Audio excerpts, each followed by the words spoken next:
Perkenalkan, saya Suster Fitri Suparti CB. Yang saat ini saya tinggal di komunitas Trenggono. Saya sungguh merasa bahwa Tuhan itu mencintai saya. Sehingga sampai saat ini saya masih ada di Biara CB. Sebetulnya awalnya itu adalah sepertinya itu saya itu mimpi, tapi jadi kenyataan dan saya buktikan sampai sekarang ini. Dalam mimpi itu saya melihat ada barisan suster-suster. Tiba-tiba itu ada satu suster yang saya saat itu terpesona. Lalu itu saya dalam mimpi. Lalu pagi saya ceritakan kepada Ibu Sutopanitro, ibu dari Suster Vincencio. Saya cerita, Bu, saya tadi malam tuh mimpi. Mimpi apa, Dok? Ketemu lihat ada suster-suster itu beberapa. Lalu bagaimana? Saya tuh terpesona dengan satu suster. Rupanya itu suster CB sekarang ini. Tapi zaman dulu kan pakaiannya tidak seperti ini. Ya, kapnya ya lain, jubahnya lain. Itu yang waktu itu saya lihat, saya tunjukkan, saya ceritakan pada ibu itu. Lalu ibu itu bilang, oh Dok, mungkin kamu jadi suster yang seperti itu. Lalu saat itu saya pikir-pikir apakah benar ya. Kok tiba-tiba suatu saat itu Mudir Ignasiani manggil saya. Kalau bahasa Indonesianya, apakah kamu tidak ingin jadi suster? Parti, saya diam sebentar. Bagaimana? Ya mungkin Mudir, saya bilang. Waktu itu panggilannya Mudir. Akhirnya ya coba kamu sambil berdoa. Betul, saya berdoa.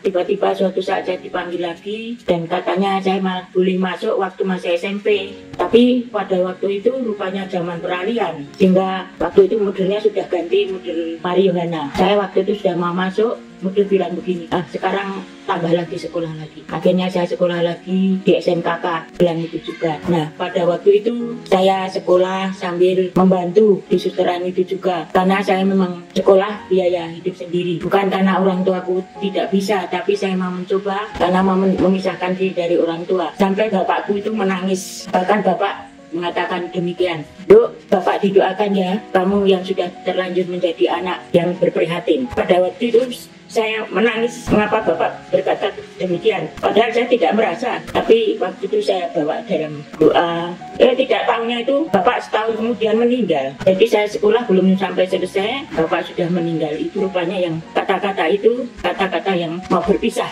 Tapi saya tetap berusaha bagaimana panggilan itu saya coba. Memang ada saya menulis berakit-rakit ke hulu, berenang-renang ke tepian, bersakit-sakit dahulu, bersenang-senang di kemudian. Ini sungguh saya rasakan. Memang untuk menjadi suster itu ternyata juga banyak liku-liku kehidupan yang harus saya tempuh. Waktu itu saya sudah masuk di novisiat. Saya ditugaskan di beberapa tempat. Bahkan saya disuruh membantu di MSF. Waktu masih suster muda, bayangin suster muda baru tempat sana itu kayak apa. Tiap kali naik sepeda, belum ada kendaraan kayak sekarang ini. Sudah itu saya ditugaskan di Klender. Di Klender yang setiap hari melayani para orang-orang yang retret di sana, yang pagi pulang sore datang. Belum seperti sekarang ini tempat-tempat retret itu. Lampu itu di kamar-kamar itu kalau malam bukan lampu listrik, lampu teplok. Kalau pagi kamar itu hitam-hitam semua karena mereka pada menyalakan. Nah itu kan menjadi tugas kami untuk setiap hari membersihkan lampu-lampu teplok itu dan kamar-kamar yang hitam itu. Ini antara lain ya kepedihan kami waktu itu. Tapi ya saya tetap menjalankan itu. Dan pada waktu itu kebetulan modelnya adalah model Theodoro, orang Belanda yang tapi itu mungkin menempa saya hingga sampai sekarang ini. Suster Belanda itu bilangnya disiplin dan tertib. Ada orang-orang yang begini dimarah. Soalnya harus lincah gitu. Waktu istirahat, waktu kerja, mulut gitu. Tidak ada di kamar, di ruang itu kamera itu dimarah tuh. Kenapa yang mengganggu? Selain ruang tidur kan untuk tidur, mengganggu temannya. Ya saya pikir semuanya itu ya baik ya. Lalu waktu kerja itu cicak itu supaya cepat selesai. Terus saya pada waktunya istirahat. Apalagi kalau kerja dengan karyawan. Kalau susternya aja gini, karyawannya bagaimana? Karena saya di Siratus itu kan tenaganya 11 untuk orang sekian itu. Kalau saya sendiri tidak tepat waktu, dalam arti jam berapa harus jadi dan lain. Ya orang saya nanya saja. Mungkin bersih-bersih ngapain ini enggak tenang saya ini saja. Ya lain kangen. Di Klender lagi. Klender itu untuk rumah retret itu kerja di Kausupan itu kami. Kalau makanan tidak enak, tidak rapi, tidak tepat waktu, apa jadinya? Kemudian sudah itu saya ditugaskan di Siratus. Di Siratus saya senang karena suster-suster itu mencintai saya. Karena mungkin saya paling kecil waktu itu dan tugas saya di dapur. Di dapur itu anaknya yang dilayani asrama itu seluruhnya yang kami layani sekitar 250 anak.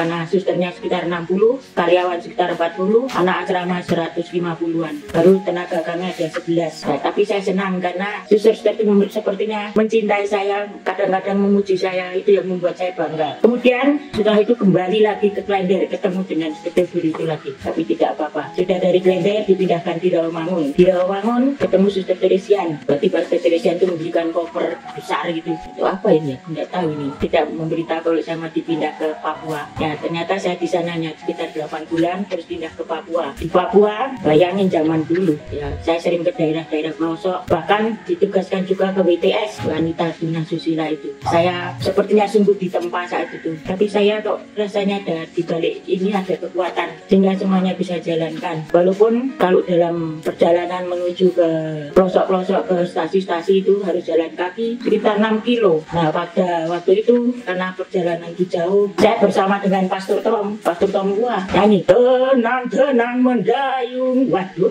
saya ketawa sendiri. Esok Pastor itu dia kita harus mendayung ini harus sampai di sana. Oke, sampai di tempat itu saya senang karena sepertinya Pastor Tom memberikan kekuatan pada saya untuk sampai di tempat. Ini hampir setiap 2 minggu sekali kami datang ke sana. Kalau yang WTS, saya sudah diminta dari dinas sosial kan, di WTS itu. Ya, saya punya maksud mengeluarkan mereka dari lubang hitam itu. Dalam arti saya beri khusus buat keterampilan. Tapi bukan penting khususnya, tapi saya ngomong-ngomong begitu. Saya bilang nanti kalau ada kesempatan, misalnya diminta oleh bosmu di sini untuk khusus berangkat. Tapi sudahnya jangan balik sini. Alasan apa? Mau kerja ini. Cara saya, tapi itu bagi saya rahasia untuk dengan germonya. Cara saya menjelaskan begitu. Terus saya jodoh-jodohkan juga, ada yang jodohkan.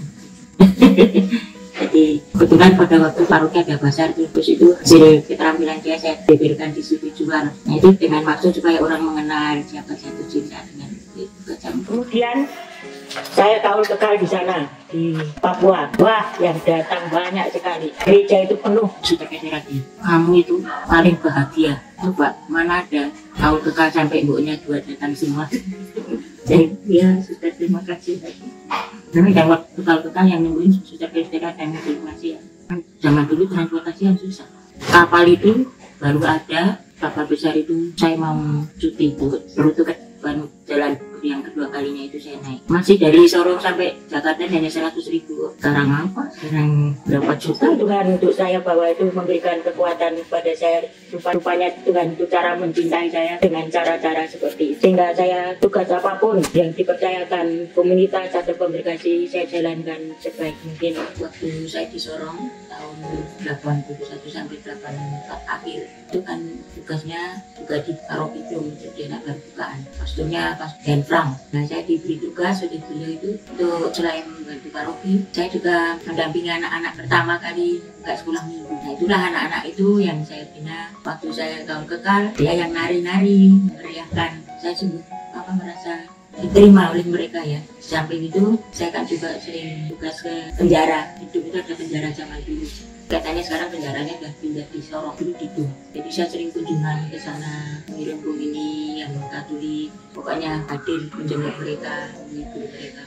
Ya saya jalankan. Ya sering kadang-kadang saya jodoh-jodohkan orang. Dari sana saya juga membantu di daerah-daerah yang dimana sulit dijangkau itu biasanya saya lagi di Sorong kan suka nyupir antar suster-suster kalau tugas ke poliklinik atau antar pasien kalau malam dan sebagainya. Kita minta datang malam yang hampir meninggal dibawa ke rumah sakit dengan suster Inti Mirata.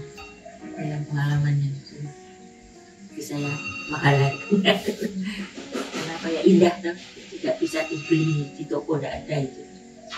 Nah, di samping itu juga saya sering pimpin ibadah di Ekumene, orang-orang Kristen dan sebagainya itu.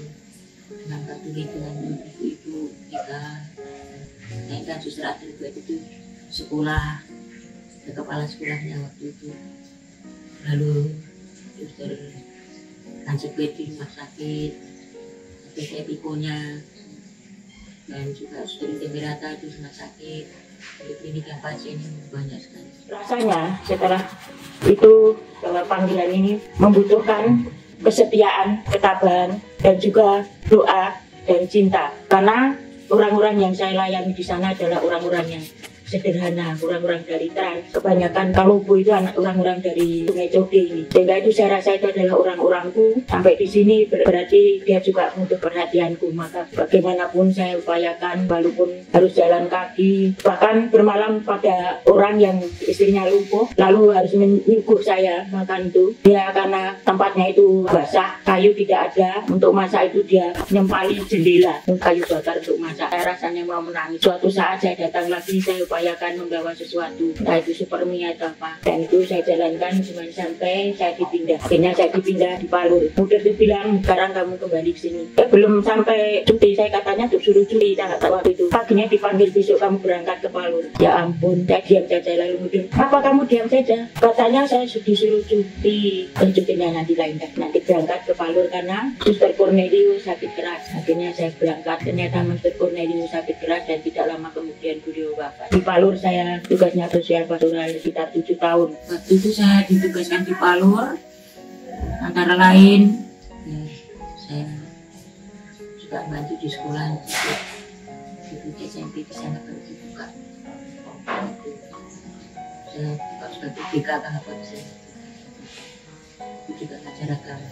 Kemudian juga parokinya itu tidak ada pastor, sehingga apa yang kadang menjadi tugas pastor itu kecuali misa, dan tidak boleh kalau ada pemakaman yang meninggal, dan itu persiapan perkawinan. Pagi-pagi pimpin ibadah dari Sabtu, Minggu, dan saya merasa bahwa kemampuanku itu apa tadi, kok ya umat mau mendengarkan itu, dan itu berjalan sampai 7 tahun itu. Itu juga saya diminta untuk juga kuliah. Jadi saya kuliah dengan tugas itu tetap. Saya itu bersih-bersih kamar. Ada ibu yang datang, suster, Pak Sastro sakit. Suster di sana itu, suster datang sana. Saya bilang, oh nanti ya, saya bersih-bersih kamar, saya selesaikan dulu. Apa jadinya?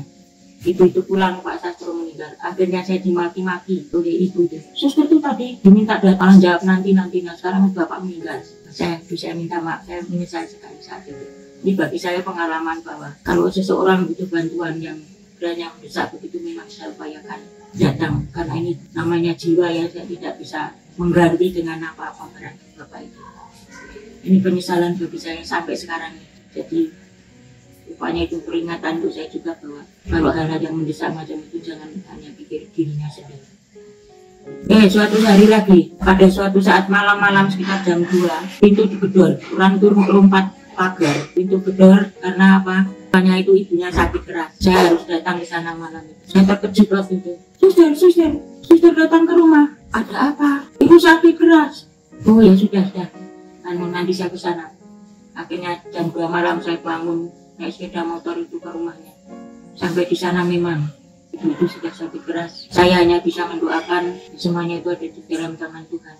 Apa yang Tuhan mau. Saat itu ibunya masih bisa hidup. Ya sekitar berapa lama. Sudah itu saya pindah lagi ke Sumatera, itu mengganti Suster Alfonsa. Alfonsa orangnya yang begitu gesit, yang lincah dan pandai berupaya ini itu, saya harus ganti. Saya kecil, maka waktu perpisahan saya disuruh nganu salib. Ini salib itu membuat saya nangis. Akhirnya ya saya harus berangkat.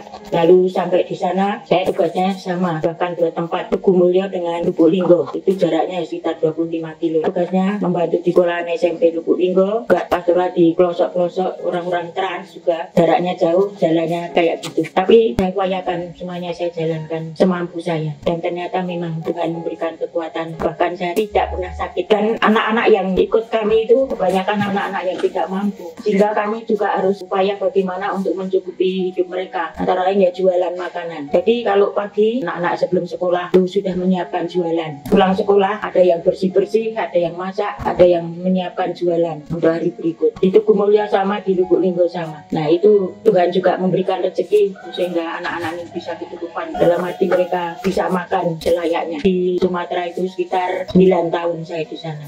Saya mau prestasi juga karena mau pembinaan orang yang mau masuk Katolik kebetulan di camat, dan dalam perjalanan itu karena lewat jembatan kayu-kayu begitu, tahunya di sana itu kayunya patah lubang. Nah itu saya berisiko, untung saya setting di sepeda motornya, kalau tidak saya masuk sekali itu mati sudah. Nah waktu itu Tuhan juga yang tahu saja. Di sana itu ada taksi, dia teriak-teriak, itu ada yang siapa itu? Dia bilang, oh suster. Terus ada bapak yang lari, yang mengangkat sepeda motor saya itu, lalu saya dibangunkan. Nah, saat itu saya tidak jadi pembinaan orang-orang itu, mungkin dikecewakan. Lalu saya dibawa pulang, terima kasih Tuhan. Karena waktu itu, selamat sudah. Di medan yang sulit itu justru rahmat Allah di sana. Aneh kan? Medan yang sulit itu juga rahmat Allah. Karena orang-orang mencintai, karena merasa diperhati. Sampai itu tadi, saking diharap untuk senani, nanti tetenya jendulung untuk bakar untuk masak sekali kan. Kemudian saya dipindahkan, dulu tidak diberitahu pindah kemana, hanya dibilang ke Jogja dulu. Sampai di Jogja, suster di Paris. Saya dengar dari suster lain tuh, Mbak, pindah nanti yang ini pindah ke lain waktu. Oh iya, terus suster saya katanya mau dipindah ya suster. Benar ya, ada yang bilang apakah suster mau? Ya kalau saya ini kan mau disuruh apa saja yang saya bisa ya saya mau saja. Akhirnya oh suster besok pindah ke ini kayak apa? Nah sampai di Fakfak ternyata tempatnya gunung bagus ya.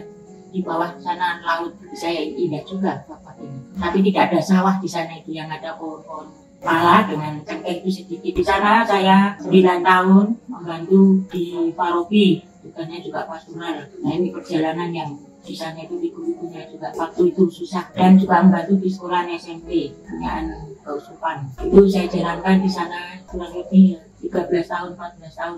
Dan pada waktu itu saya pamitan kepada umat. Kebetulan umat ini menjadi dewan lingkungan sekarang yang anaknya ada yang masuk suster CB. Dia bilang gini, mengapa suster pindah? Jalan jelek suster datang ke sini, kan jalan baik suster pindah. Bilang gitu.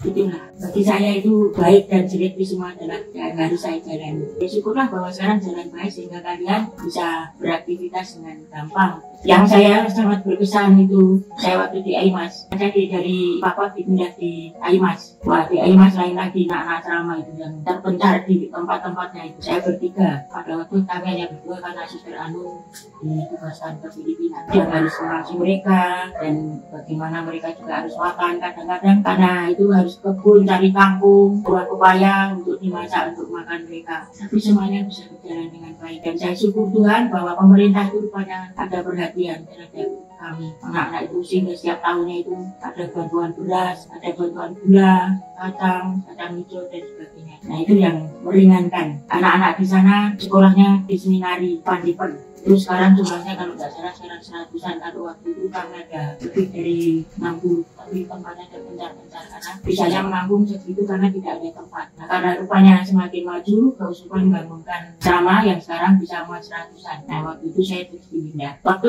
mau dipindah itu anak-anak ini yang saya gimana? Mereka itu rupanya saya tidak boleh pergi. Saya pamitan pulang ke, karena saya double Aimas dengan Sorong. Jadi waktu itu saya dari Sorong dulu ke Aimas pamitan itu. Mobilnya ini dicegat oleh anak-anak, jadi tidak boleh pulang. Bahkan nongkrong di montong mobil itu, bagaimana kamu mau jalan? Sambil menangis mereka. Ada yang panggil oma, ada yang panggil dokter. Tidak boleh pergi, tidak boleh pergi. Saya ini ya sudah, saya tidak berangkat karena besok kapan-kapan. Tapi saya pulang dulu, baru mereka mau turun. Baru saya bisa pulang ke Sorong, dan dari Sorong Aimas itu sekitar 32 kilo. Sampai di Sorong, saya memang siap-siap untuk berangkat ke sini.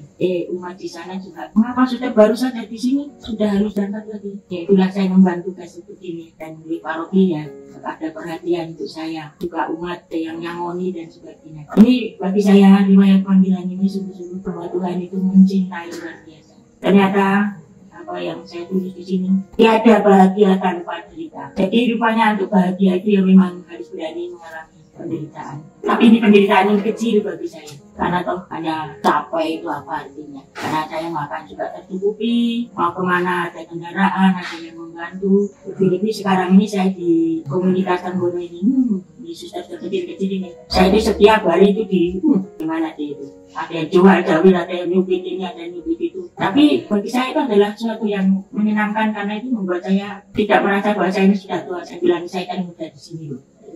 Lalu antara lain cinta kasih mereka itu selain di sana di sini. Kalau saya mau ke gereja, turun kendaraan dituntun sampai di tempat, nanti pulang dibukakan pintunya sampai itu. Lalu kalau makan itu saya tidak boleh nyuci piring, langsung diangkut dicuci. Saya luar biasa ya, Tuhan itu bisa membuat apa, kayak awet muda rupanya. Ya inilah yang saya rasakan. sampai saat ini. Kebahagiaan itu memelihara itu luar biasa. Banyak saya rasakan bahwa tiada bahagia tanpa cerita. Tapi tadi itu yang pertama itu berakit-rakit dahulu, berenang-renang di tepian, bersakit-sakit dahulu, bersenang-senang di kemudian. Mudah-mudahan ini juga bisa dirasakan oleh para suster yang muda-muda itu. Jangan takut cerita. Cerita sekarangnya apa? Mau kita sakit ada yang mengobati, kita lapar ada yang beri makan, baju tidak sampai tumpang tambing, ya, semuanya dilengkapi. Kurang apa? Kongregasi sungguh memberikan perhatian kepada saya. Bahkan saya masih boleh juga di Belanda itu melihat di sana bagaimana itu bagi saya itu luar biasa hiburan. Jadi karena itu sekarang tinggal sisa hidup saya ini mudah-mudahan bisa membantu sedikit untuk komunitas maupun komunikasi. Terima kasih untuk waktu yang boleh saya cerita ini. Waktu aku lebih mendapat tugas di MSF Banteng. Nah saat itu saya kebetulan hari ulang tahun. Nah diberi hadiah oleh Romo Brojosuto yang kemudian jadi uskup itu. Waktu itu hadiahnya adalah kendil dari tanah liat itu. Dan di dalam kendil itu berisi permen, salak, ada dotnya. Rupanya dotnya itu yang ada nyanyiannya. Gini nyanyi. Tintang tintang tung, tintang tintang tung. Muntel sepeda, bandeng beritan pipi, nelak ngorong, garing koro aneh. Ning saiki aku duwe dote, dirasake cut cut wah enak begitu. Dan itu ditulis di dalam kotak yang isinya kendil itu. Muntel sepeda itu artinya ya kalau naik sepeda kan gendut itu kan muntel, lalu ngelak ngorong itu haus, kering tenggorokannya. Tapi sekarang aku punya dot ya, untuk anak-anak itu bayi itu. Nah dot itu itu dimut ya, katanya wah enaknya gitu. Ini Romo Brojosuto itu orangnya seni dalam harga gitu, dan orangnya lucu, ramah. Kebetulan kan zaman dulu kan naik sepeda menggandeng berican PP kan lumayan itu jauh, naik lagi. Itu jadi dia memberi hiburan saya. Terima kasih.